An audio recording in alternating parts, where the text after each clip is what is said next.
السلام عليكم ورحمة الله. قصة waxay ku saabsan tahay maamo dhowr caruur dhashay oo maamo weyn ah maamada waxay ka cabanaysay gurigeeda in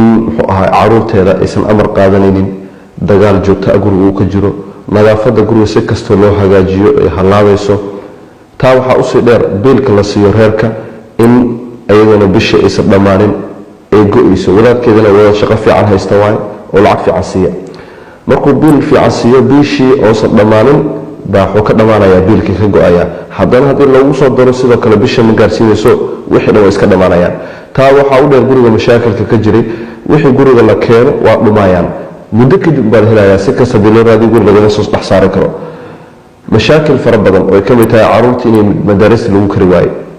kadib waxay tiri maamadii waxaan dhageystay raadiyaha ka dhageystay wadaad ka sheekeynaya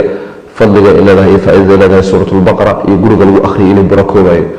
waxay bilowday maalinka ka dambeeyo inay suuratul baqara guriga ku akhriso caruurteedana ku amartay inay suuratul baqara guriga ku akhriyaan kadib waxaa dhacay dhowr maalmood markay wadeen maamadii waxay tiri xilli duhur ah baa hurdo iyada qabatay waan seexday waxaa ilaahay riya ku tusay naag jin ah oo guriga la degnayd oo madow oo caruur la wadato oo guriga kasii baxayso waxay tiri maxaad ahayd guriga maxaad ka rabtaa markaas waxay tiri jin baan ahaa guriga kula deganaa ninkan kula wadaadi jiray caruurtan kula wadaadi jiray dadka anaa isku diri jiray dhib badan baan guriga ka geysan jiray suuratul baqara baa nagu karkariseen oo nagu gubteen waana idinka guurnay waana idinka qaxaynaa markay hurdadii ka soo kacday waxay tiri wixii markaa ka dambeeyey waxaan bilaabay qabow iyo deganaansho gurigiina wuxuu bilaabay gurigana arrintiisa way toostay nadaafadda way toostay raashinkii biilka uu keenay wadaadka ayagana bishii dhammaanin baa raashinkii weli uu sidiisa u yaalaa rasuulka ilaahay run buu sheegay markuu yidhi suuratul baqara fadligeeda uu ka sheekeynayo oo kama qaala calayhi salaatu wasalaam akhduhaa baraka wa tarkuhaa xasra walaa tastatiicuha albatala guriga suuratul baqara lagu akhriyo ama qofkii suuratul baqara akhriya qaadashadeeda baqra uu qaadanayo uu ku barakoobayaa ka tegisteedana uu ka shallaynaya qofka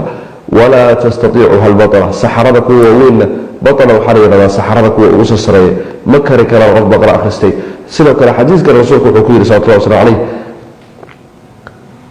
guriga suuratul baqara lagu akhriyey 3 beri shayaatiin ma soo geli karaan walaalayaal videogan u sheergaray waxaa laga yaabaa qoysas badan oo la dhibaataysan xanuunadaas iyo guryahooda baraka darada haysata